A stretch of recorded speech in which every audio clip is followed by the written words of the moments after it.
हम जानते हैं कि कहा जाता था कि what Bengal thinks today India thinks tomorrow.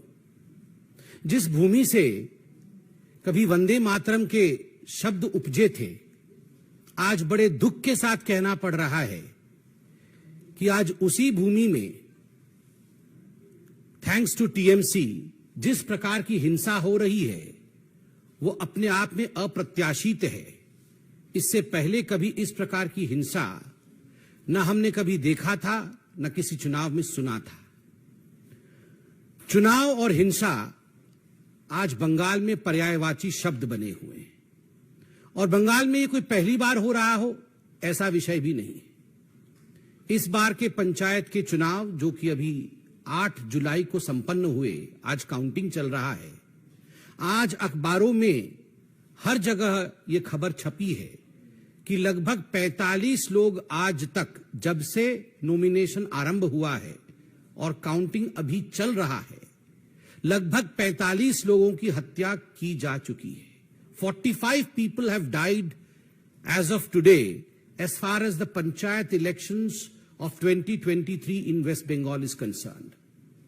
आप याद करिए, इससे पहले के असेंबली चुनाव 2021 में लगभग 52 लोगों की, 52 लोगों की हत्या हुई थी। 52 people had died in the assembly elections during Bengal. 2018 के पंचायत के चुनाव में 23 लोगों की हत्या हुई थी, चुनावी हत्या। और उससे पहले 2013 के बंगाल के पंचायत के चुनाव में 15 लोगों की हत्या हुई थी। 2013 में 15 लोग, 2018 में 23 लोग और 2023 जो वर्तमान का पंचायत चुनाव चल रहा है उसमें 45 लोगों की हत्या। उत्तरोत्तर दिन प्रतिदिन लोकतंत्र किस प्रकार दम तोड़ रहा है बंगाल में, यह आपके सामने पेश है, संख्यावत पेश है।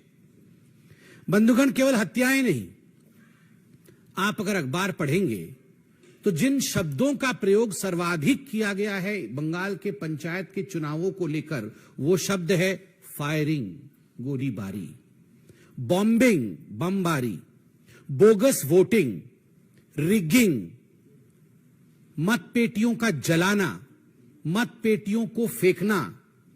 कोई तालाब में फेंक रहा है मतपेटियों को, तो कोई वोट रिगिंग करके किस प्रकार से जीता जा सकता है, टीएमसी उस प्रयत्न में, उस यत्न में लगी है। जिस डेमोक्रेसी में, जिस लोकतंत्र में फायरिंग, बॉम्बिंग, हत्या, रिगिंग ऐसे शब्दों का प्रयोग होता है, उस लोकतंत्र का क्या वजूद है, आप जरा सोच के देखिए। बंधुगण, आप सभी जानते हैं कि जहां तक भारतीय जनता पार्टी का सवाल है, हमने लगभग 6000 पोलिंग बूथों पे रीपोलिंग का डिमांड किया था। इस कदर एक बायसनेस के साथ ये पोलिंग हुई है। आप सबने सुना था सुप्रीम कोर्ट और हाईकोर्ट ने क्या कहा था। सुप्रीम कोर्ट ने ताकीद किया था राज्य सरकार को कि आप सही तरीके से तटस्थ होकर केंद्रीय बल के साथ, सेंट्रल फोर्सेस के साथ चुनाव कराइए। सेंट्रल फोर्सेस तो गई, मगर डिप्लॉयमेंट जो सेंट्रल फोर्सेस के हुए उनका ठीक तरह से डिप्लॉयमेंट राज्य की सरकार ने नहीं किया। जो सेंसिटिव बूथ होती है उनकी संख्या छुपाई गई, सेंसिटिव बूथ का डाटा दिया नहीं गया। सेंट्रल फोर्सेस के होने के बावजूद 45 लोगों की हत्या, यह दिखाता है कि राज्य सरकार किस प्रकार से एक प्रायोजित रूप से इन हत्याओं को अंजाम दे रही थी। यह एक स्टेट स्पॉन्सर्ड मर्डर है। ये जितने लोग मारे गए हैं यह प्रायोजित है। This is not accidental, this is state sponsored murder of democracy in West Bengal. और केवल राजनीतिक पार्टी ही स्पॉन्सर कर रही है ऐसा नहीं है। इंस्टीट्यूशनलाइजेशन, संस्थागत मर्डर है, अर्थात इसमें पुलिस प्रशासन से लेकर जो डिस्ट्रिक्ट अधिकारी होते हैं और जो प्रशासनिक अधिकारी होते हैं वह सब सम्मिलित हैं। एक तरह से सबके मिली भगत से ये स्टेट स्पॉन्सर्ड इंस्टीट्यूशनलाइज्ड मर्डर आज वेस्ट बंगाल में हो रहा है। आप सोच के देखिए, 21वीं शताब्दी में भारतवर्ष बैठा हुआ है।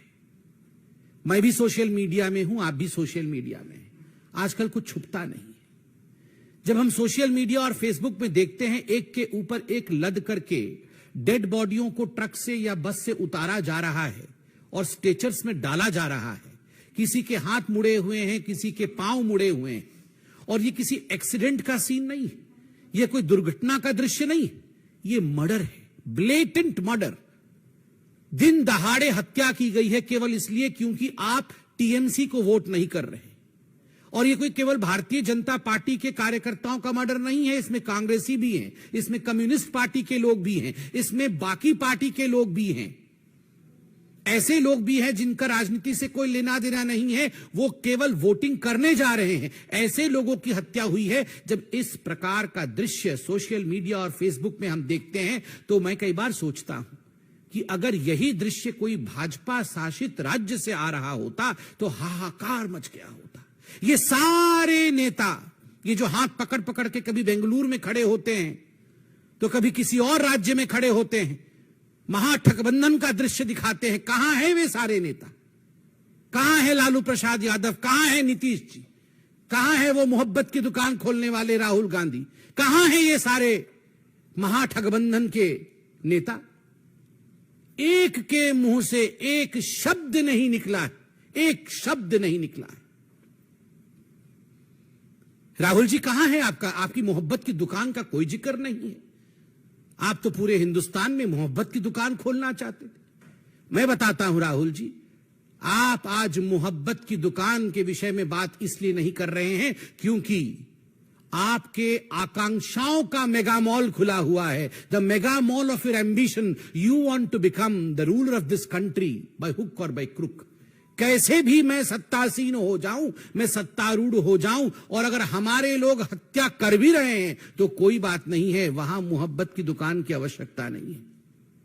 ये मोहब्बत की दुकान और मोहब्बत के दुकान की फरमान ये केवल उन्हीं जगह आवश्यक है जहां मोदी जी पे और भारतीय जनता पार्टी पे प्रहार किया जा सकता है। कोई बात नहीं अगर कांग्रेस का कार्यकर्ता भी टीएमसी के लोगों द्वारा उसकी हत्या कर दी जाए और कांग्रेस के नेता खुद बंगाल में कहे कि हमारे कार्यकर्ताओं की हत्या हुई है, उस पे भी राहुल गांधी और कांग्रेस के शीर्ष नेतृत्व की चुप्पी यह दर्शाता है कि इन लोगों का एम्बिशन कितना बड़ा है।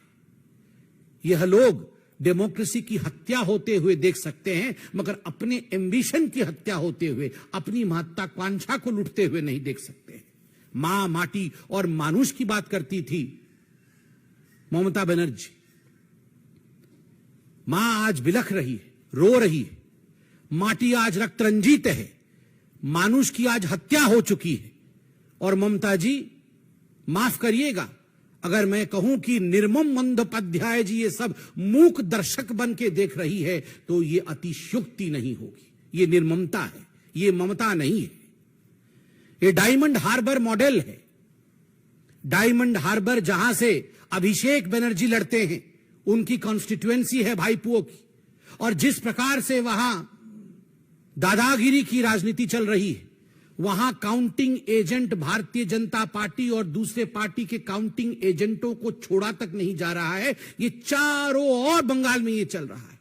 काउंटिंग एजेंट अगर टीएमसी का नहीं है तो 2 किलोमीटर पहले उसे रोका जाता है। जिस दिन नॉमिनेशन भरने जाता है किसी और पार्टी का कार्यकर्ता, पहले उसे मारा जाता है, डराया जाता है, धमकाया जाता है। फिर भी अगर नॉमिनेशन भर देता है तो उसके लोगों की हत्या की जाती है। फिर भी अगर इलेक्शन हो जाता है तो काउंटिंग डे के दिन काउंटिंग एजेंट को वहां घुसने नहीं दिया जाता है। रिगिंग करने की कोशिश होती है, बम फेंकने की कोशिश होती है, और उसके बाद भी अगर हो जाता है तो किस कदर वहां दंगा की जाती है कि आज हेमंत बिश्व शर्मा जी ने भी ट्वीट करके बताया है कि कई हजार लोग बंगाल छोड़ के आज शरण में हैं असम में।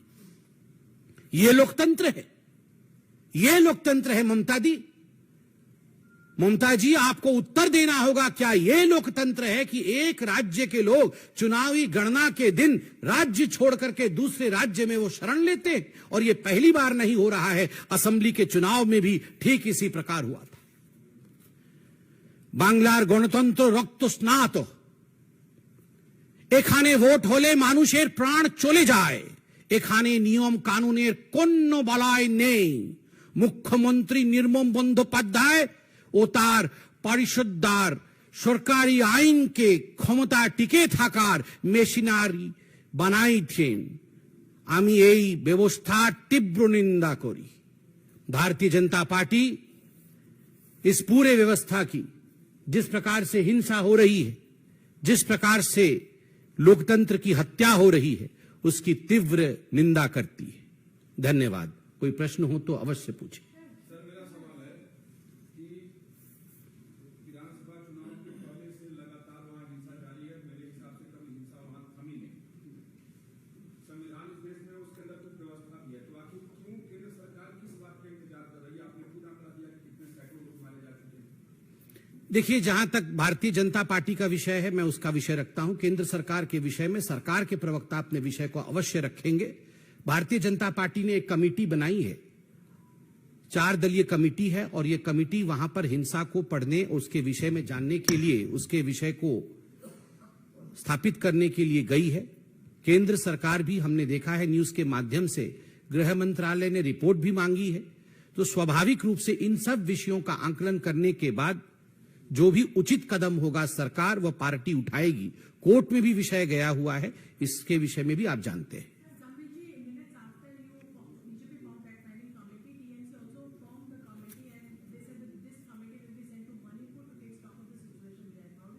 So the answer of the Bengal government is whataboutery.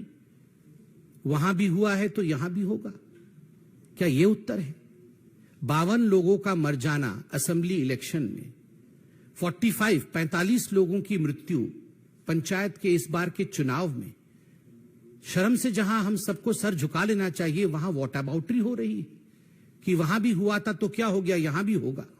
मुझे लगता है ये बहुत शर्मनाक स्टेटमेंट है बंगाल के टीएमसी पार्टी द्वारा। उनको क्षमा मांगनी चाहिए। Yes ma'am.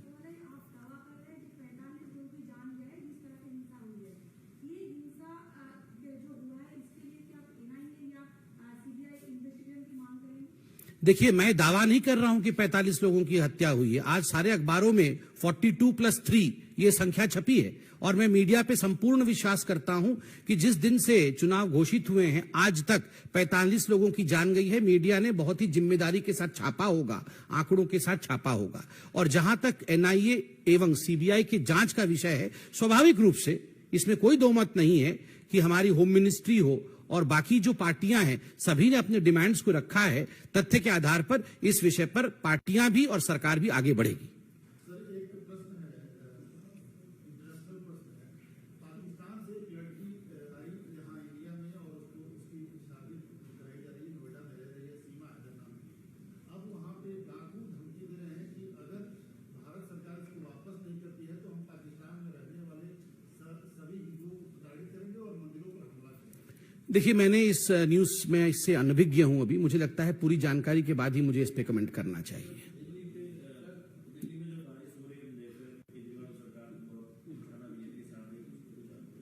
ये स्वाभाविक रूप से बारिश हो चाहे दिल्ली में कुछ भी हो, केजरीवाल सरकार और उनका एक रवैया रहता है कि दूसरों के कंधे के ऊपर जिम्मेदारी डाल देना और राजनीति करना। मुझे लगता है आज पूरे देश में जिस प्रकार से बारिश का प्रकोप है, हम टीवी के माध्यम से और बाकी माध्यमों से देख रहे हैं, ये संवेदनशील विषय है। लोगों के घर बह जाने, लोगों का जान चला जाना, ये राजनीति का विषय कदाचित नहीं है। सभी सरकारें, चाहे किसी भी पार्टी की हो, एकजुट होकर इस पर काम करना चाहिए। जिस प्रकार की ओछी राजनीति मैं देख रहा हूं, ट्विटर के माध्यम से भी कुछ लोग दोषारोपण करने का काम दिल्ली में बैठ के कर रहे हैं। मुझे लगता है कि जब चुनाव लड़ते हैं और कहते हैं कि जिम्मेदारी मेरी है, जब एडवर्टाइजमेंट पे करोड़ों खर्च करते हैं, तो जिम्मेदारी लेने पर भी तनिक सी जमीर खर्च करनी चाहिए। थोड़ा सा करोड़ों खर्च जब एडवर्टाइजमेंट में है, तो थोड़ा सा खर्च जमीर पे भी होना चाहिए।